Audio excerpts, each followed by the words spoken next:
Coming up next on the Jeff Crilley Show, we're going to talk to a conservative candidate for Oklahoma governor. He's going to talk about his mission, ministry, and why he's called to serve. That's next.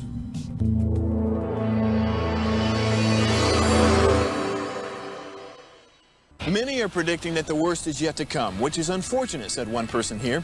Until now, they've enjoyed the reputation of being the nation's icebox. Watched a burglar in his home this morning by webcam. As a journalist of over 25 years, stories are what make my world turn. Reporting live from the Dallas newsroom tonight, Jeff Crilley, Fox 4 News. But in 2008, I took the jump from my familiar life and started a PR firm from my home. We're talking about anyone with a camcorder like the one I'm using becomes a television network. We started slowly growing the company, and we now have over 100 clients, and we've branched into the world of live digital broadcasting. I now own 8 different TV studios and have a huge team, and the stories that I now get to share are sometimes the most important of my life.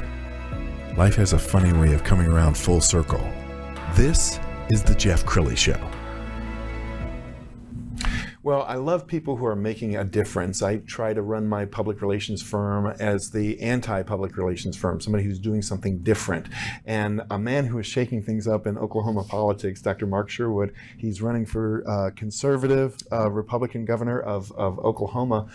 You're not a politician. I'm not, and frankly, that's all we really need right now is not politicians. We need non-politicians to get into those places, and we can see things happen that way. And you're conservative, and you're running against a Republican governor. Why did you decide to take on a Republican? Well, in general, when you look at the Republican platform, I mean, it's pretty laid out, you know, abolishment of abortion, et cetera, et cetera, et cetera. And when you see that people are in offices are not doing the job to get the platform at least met, even close, you realize that we don't have a Democratic problem, we've got a Republican problem. So that means we've got this proverbial rhino problem, Republican in name only. And I stopped complaining about it and decided to get in the run and get in the race and do something about it.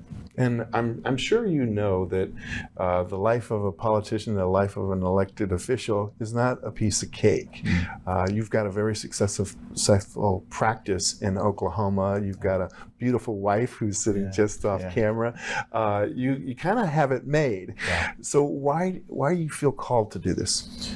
Yeah, I get asked that a lot because you're right. We have a really good life. My wife, my queen, my best friend, I get to work with her every day. Her name's Michelle. I like to say there's one L in my Michelle, so there's no hell in my Michelle. So there you go. But, you know, we realized we counted the cost, and we have been in the battle of fighting against medical tyranny for the last, say 15 years. And it's the same concept. We're about protection and service of the public, of the people of not just Oklahoma, but the world. And so we decided to use the gifts God's given us to step up to that next place. And this is a place that God has called us to serve right now. We're being obedient to that call, and God's going to honor that. Well, I have so much respect for you for doing that. We found a great overview video. Let's go ahead and roll that now. Yeah. Anything I've ever done, I've tried to be the best, not in competition with anybody else, but to be the best I can be and push that level, the best up higher. Always stands on his word, always steps up to help somebody in need. He's always the one that will be the last man standing in any situation. He always shows up. No, I went to college to play baseball, truthfully. But while there, I got a degree in business and with a minor in management. So it was something that, I knew that I wasn't going to be a professional baseball player for life. So I had to do something. And after college, I actually, tried to play professional baseball for a couple of years and was successful for a while, and realized that the major leagues wasn't part of my future. So at that point, I needed a job. So a friend of mine was on the police department in Tulsa, Oklahoma, and I chose to apply. And lo and behold, 24 years later, I was still there. Police work was completely a culture shock for me, coming from small town America, going into, bigger city or larger city, the crime and stuff I saw, the poverty, being involved in the housing projects early in my career. He helps me put a lot of perspective on my life and the things that I think are stressful, knowing that he literally dealt with life and death situations that were very personal in some points. To see people die I mean, to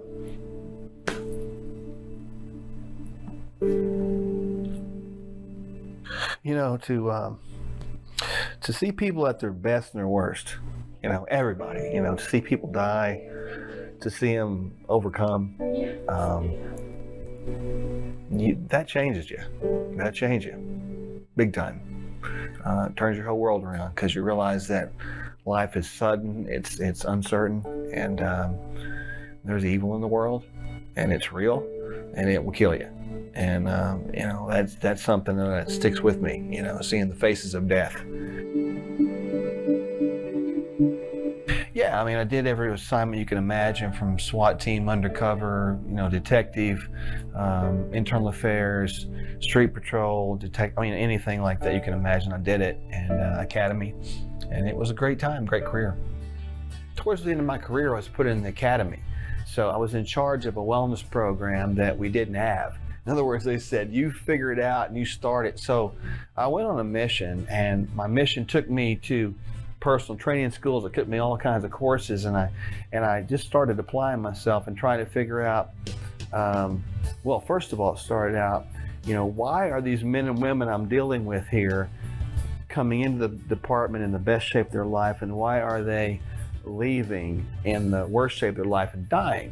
And I wanted to kind of unravel that thing, and I discovered stress, I discovered nutrition, I discovered exercise, and that kind of led me on this quest, if you will, to kind of pursue naturopathic degree. And it sounds like I've changed the career, but I haven't. In a sense, my duties were to protect and serve, but really that's expanded. Try to keep people from hurting themselves, today by, doing bad things to their bodies, by putting them in their mouth or putting bad things in their heads. I got a call one day to become part of, or to try out for the power team, and that's the guys that break the bricks and tear phone books, blow up hot water bottles, been still in their teeth, and break large walls of ice with their head. And I went for my tryout, and little did I know that was going to change my life too. So that kind of got me more orientated to ministry work, and that took me all around the world. Our clinic is not a place of disease management. People get well. Wow.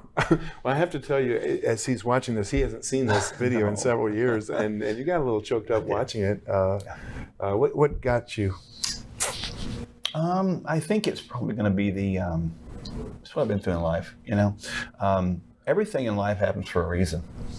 And people have asked me, why are you running for office? You've got no political experience.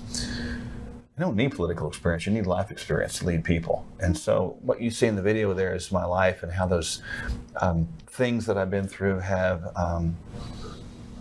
adapted me, and how God's used those to lead people today. And everything I go through in life, and I was getting a little choked up seeing that, as you know,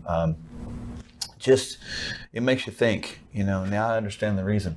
Yeah. All those people giving their lives to the Lord and communicating the message of truth. That's what I'm doing now, communicating truth. And people are going to see God in that. Wow. Well, he's like a real life Superman. the chiseled jaw. Yeah. I mean, you haven't aged a bit. That video was shot several years ago, so I want to know what you're on. But I want to take two of whatever you take. That's it. Yeah. That's it.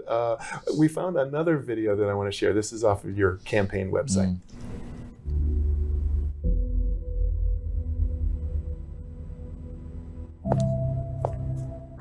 Oklahomans' rights are being violated. Personal liberties are being removed by force and by passivity. Americans are being bullied, intimidated, and manipulated. Oklahoma needs a strong leader who will stand up to federal overreach. We must stop unconstitutional mandates and elimination of informed consent. As a naturopathic doctor, I personally treated over 9,000 COVID-19 patients with 0 deaths.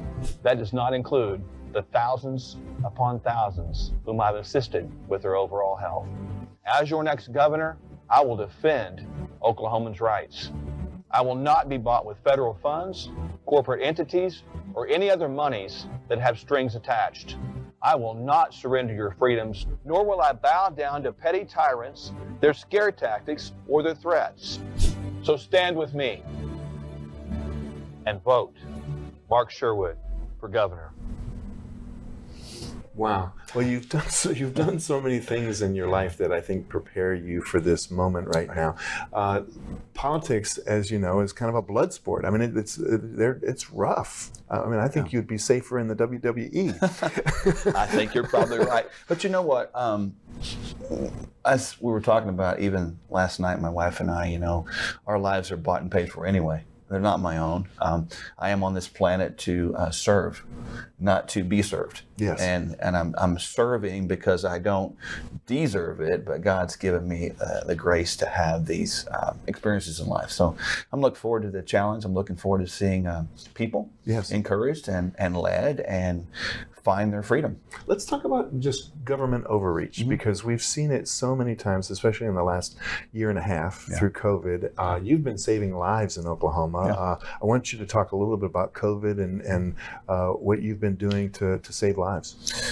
When we experienced COVID back in March 2020, like the whole world did, I mean, we were in shock and awe and wondering if it's real or not and what to do. But we actually went back to the basic principles of life. We decided that if God indeed made us in His image, and if God indeed created us in His image, then we must believe that the immune system is also created in His image as well. So we began to try to restructure what the body was supposed to do. And we took the approach of, instead of focusing on the virus, we focused on elimination of all the potential comorbidities. And when we did that, nobody died. And the numbers kept piling up and kept piling up. And before I knew it, we were at 5,000, 6,000, 7,000, and now over 9,000. It's crazy. And it has been a whirlwind because, Jeff, the system does not take kindly for asking the questions, why are you doing that? And nor do they take kindly to you doing something that's not supposed to be done. Yes. Right. So we just stepped out and we knew we were doing the right thing. And it's been confirmed over time. God's remedies work. And He's gifted us in the area of healing. And that's what we want to do. We want to take that gift of healing from people, continue to put it in people, and continue to bring it across the lives of the state of Oklahoma and the nation. Yeah, I love your website. We're going to roll a page off of your website where you really go down all the issues. And I mean, this is really, I think, a wonderful page to look at if you're the least bit curious about Dr. Sherwood's background and what he stands for. Everything from election integrity. You talk about the vaccine in here. You talk about the Second Amendment. How long have you been working on your platform?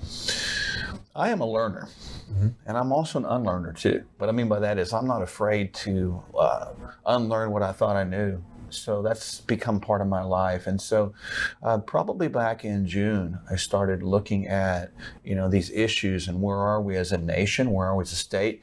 And I dove right into it. And it's still a learning process. And I'm not going to stop learning. I don't want people to think, and that website is great. It's got a lot of great content on it where we stand. But I am not done learning.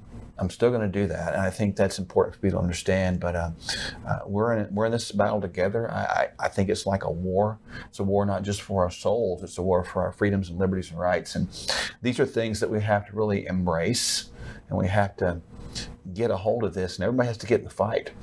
And just like the SWAT team, police pictures, I am not afraid to go in the door first.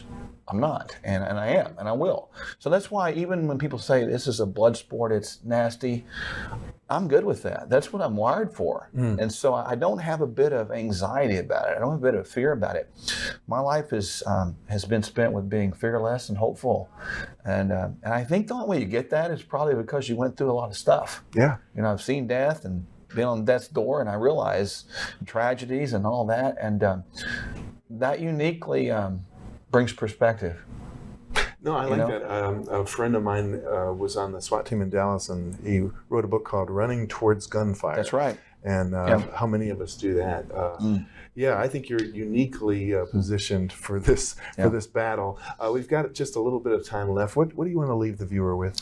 I think that I want the viewer to be left with this idea of hope. I mean, politics, the way it's been done, has been a miserable failure for 50 years. We all know that. We all know that federal overreach is there.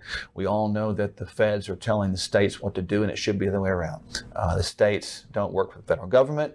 The federal government is just there to sort of deal with conflict of the states. So we need to bring back the state sovereignty, and to me that brings back people's rights of self-government. And I think that that's something that people can have. But folks, you got to believe again. You've got to believe again. I'm requesting you to believe again. One more time, believe again that God's going to bring up leaders to lead, and that these leaders are going to lead with a God-centered viewpoint, and God is going to be glorified, and the people will be free again, and we can all be part of that wonderful, wonderful reawakening of the next best days of our country. Wow. Thank you, Dr. Mark Sherwood. We're going to end with your website, which is sherwood2022.com. Dr. Sherwood, thank you for coming on the show. Jeff, my pleasure, man. You bet. That's it for now. We'll see you next time.